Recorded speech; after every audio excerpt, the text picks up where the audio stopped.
Amis internautes de EZAE Télévision, bonsoir à toutes et à tous et bienvenue dans ce 13h.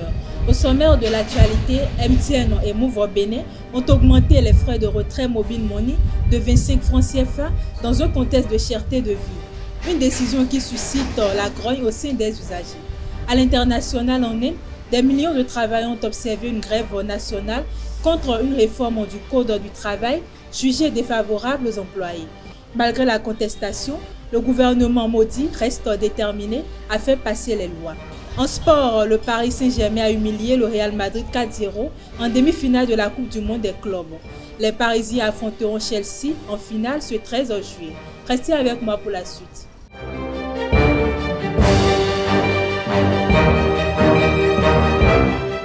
Mesdames et messieurs, à nouveau, bonsoir. Depuis quelque temps, les usagers des réseaux MTN et Move au Bénin constatent une hausse de 25 francs CFA sur les frais de retrait mobile money. Une augmentation qui suscite des réactions diverses au sein d'une population déjà éprouvée par la cherté de la vie. Comment cette décision est-elle perçue dans la ville de Parakou? Adam Bachirou, membre de l'amicale des fidèles opineurs de Parakou, partage son point de vue au micro d'Elisabeth Iladja et Mouidine Lawani. C'est un sentiment de colère qui m'anime et de grande frustration parce que j'ai comme l'impression que dans notre pays, il y a une loi pour les pauvres, il y a une loi pour les riches. Alors je conçois mal qu'on puisse augmenter les tarifs de retrait Momo au niveau des deux réseaux GSM qui sont MTN et Move, et que de l'autre côté, Certis, on n'augmente pas. Un, de deux, pour le retrait, quand vous voulez retirer 5 000, 10 000 et 20 000 francs, on augmente les frais de retrait. Mais à partir de 50 000 francs, 100 000 francs et autres, les frais n'ont pas changé. Mais c'est une, on va utiliser le terme, une aberration, une injure aux pauvres pour un gouvernement qui est dit hautement social. Je n'arrive pas à comprendre. Quand on sait que le retrait de 5 000, 10 000, c'est surtout les pauvres qui le font, qui ont des problèmes, qui demandent à leurs frères, cousins et autres, et qu'on leur envoie ça. Et c'est là qu'on demande d'augmenter les frais. Je dis, mais il y a un problème dans ce pays. Pourquoi ne pas augmenter? Là, on retire beaucoup, et pour laisser les pauvres continuer à jouir de les petits momos qu'on leur envoie pour payer le maïs, payer le gombo à la maison pour leurs enfants. Et c'est là qu'on trouve à augmenter 25 francs. 25 francs, on va voir que c'est peu. Mais multiplier 25 francs fois 100, ça veut dire 2500. Multiplié par 1000, ça va faire 25 000 francs par jour. Et combien de fois par jour? Vous imaginez ce que ça fait? Et ce qui est choquant, pourquoi est-ce que le réseau Certis continue à être exonéré jusqu'à encore 6 mois? Ils ont encore 6 mois pour être exonérés. Et aujourd'hui, le porte-parole vient, monte au créneau, dit que oui, c'est une décision de lui et moi. Et non, qu'on arrête. Il faut qu'on arrête pour nous prendre comme des briques de vin. Non, nous ne sommes pas d'accord. Quand le gouvernement de la République est venu au pouvoir, ils ont augmenté les frais de consommation de l'Internet et autres. Aujourd'hui, ils sont en quelques mois de la fin du mandat, on prend encore des décisions pour martyriser encore les pauvres.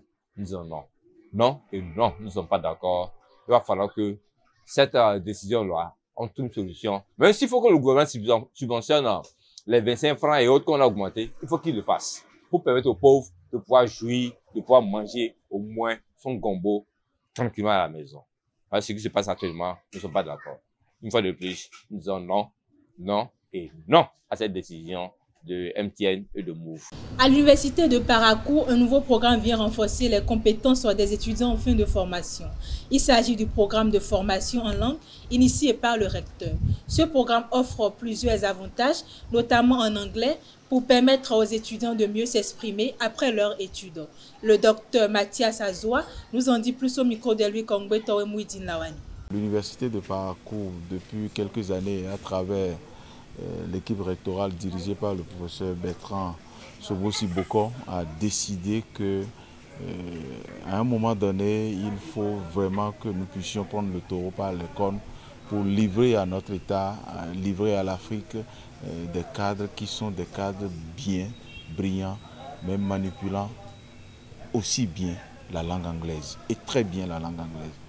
D'où le programme de formation en langue de l'université où dès que vous êtes apprenant ou auditeur dans les programmes de troisième cycle comme les masters, les inscriptions en thèse de doctorat dans toutes les disciplines et spécialités, vous devez forcément passer par le canal de préparation, de formation en langue anglaise.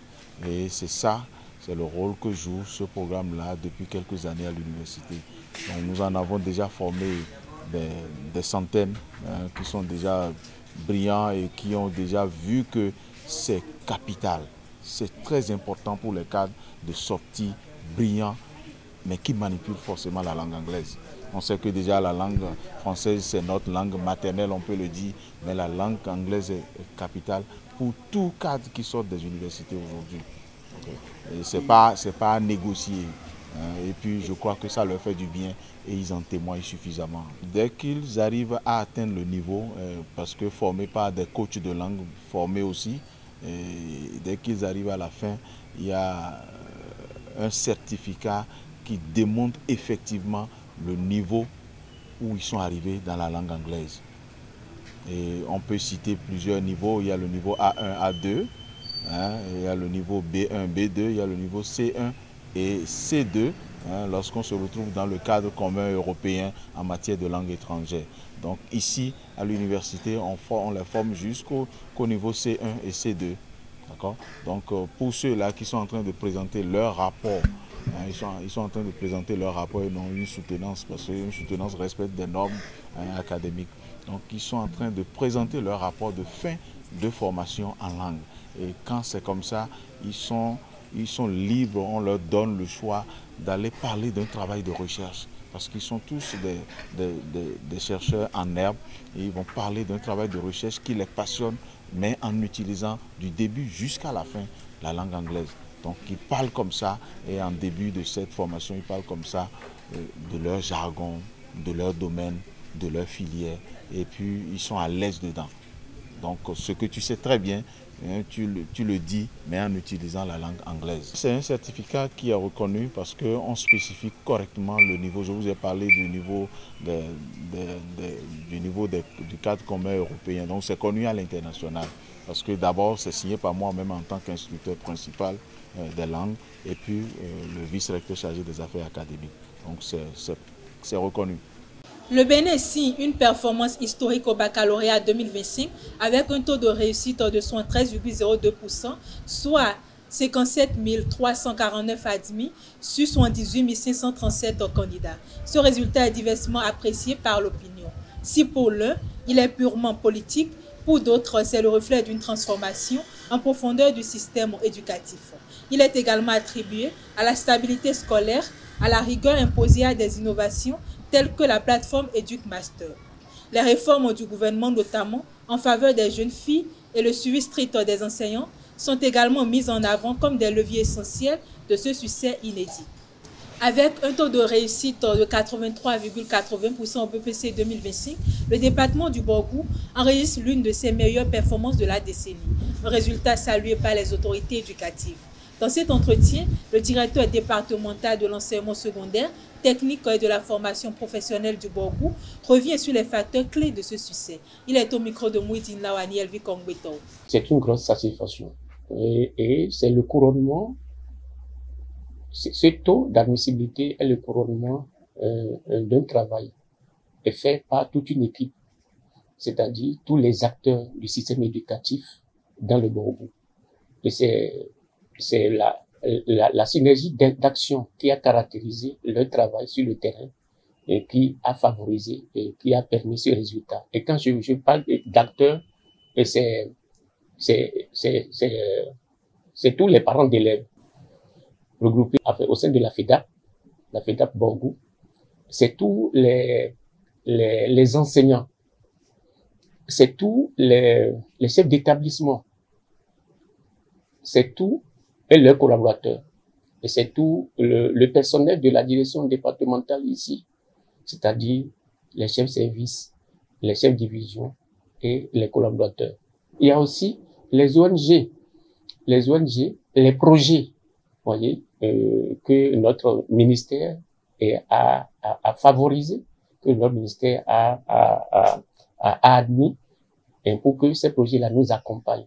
Mais il y a aussi les autorités politico-administratives, à savoir le préfet du Borgou et les maires de toutes les 8 communes du Borgou. C'est tout cela que j'appelle les acteurs du système éducatif du Borgou. C'est tout ce beau monde-là. C'est leur travail qui nous a permis d'arriver à ce taux qui est de 83,80%. Je suis venu dans le Borgou avec une vision. Vous voyez, c'est de faire en sorte que, à l'horizon 2027, que toutes les attentes en termes dans le domaine dans notre sous-secteur, toutes les attentes soient comblées. Et je suis venu avec un programme. C'est ce programme-là que j'ai essayé de mettre en œuvre. Et tout ce beau monde-là m'a aidé à mettre ça en œuvre. Le Parlement béninois a adopté le 9 juillet 2025 une réforme de la loi organique sur la Cour constitutionnelle. Elle introduit un mécanisme de filtrage des recours destiné à désengorger la juridiction. Désormais, chaque requête fera l'objet d'un examen préalable par un rapporteur chargé de vérifier la compétence de la Cour et de la recevabilité du dossier. Le droit de saisine directe par les citoyens est maintenu, mais désormais encadré. Selon le ministre de la Justice, Yvon Detchenou, cette réforme vise un traitement plus efficace et ciblé des recours tout en garantissant l'accessibilité et la transparence de la justice constitutionnelle. Hors de nos frontières, le Texas est sous le choc après des inondations historiques ayant déjà fait plus de 100 morts. Près de 160 personnes restent portées disparues selon le gouverneur de l'État. À Kerrville, où le niveau de l'eau a grimpé de 8 mètres en moins d'une heure, plusieurs habitations ont été emportées, laissant les sinistrés en détresse. Tandis que les secours poursuivent leurs recherches, les habitants tentent de retrouver des proches et des biens disparus. Des millions de travailleurs indiens ont observé une grève nationale le 9 juillet 2025 pour dénoncer une réforme du Code du travail jugée anti-ouvrière. Initiée par 10 syndicats, la mobilisation vise à contrer les lois, facilitant les licenciements, allongeant la durée de travail à 12 heures, réduisant le droit de grève. À New Delhi et dans plusieurs zones industrielles, des manifestations et blocages ont eu lieu. Malgré l'ampleur de la contestation, le gouvernement maudit, majoritairement au Parlement, reste déterminé à faire adopter ces réformes. En sport, la Fédération béninoise de football a publié le 8 juillet 2025 la liste des 20 jeunes guépards retenus pour la coupe autant pour moi UFOA B U20, tournoi qualificatif pour la CAN U20. Encadré par le staff national, cette sélection allie joueurs locaux et talents expatriés évoluant en France, aux États-Unis, au Togo et en République tchèque. L'objectif est de décrocher une qualification pour la phase finale de la CAN U20 2025 et confirmer la montée en puissance du football béninois chez les jeunes.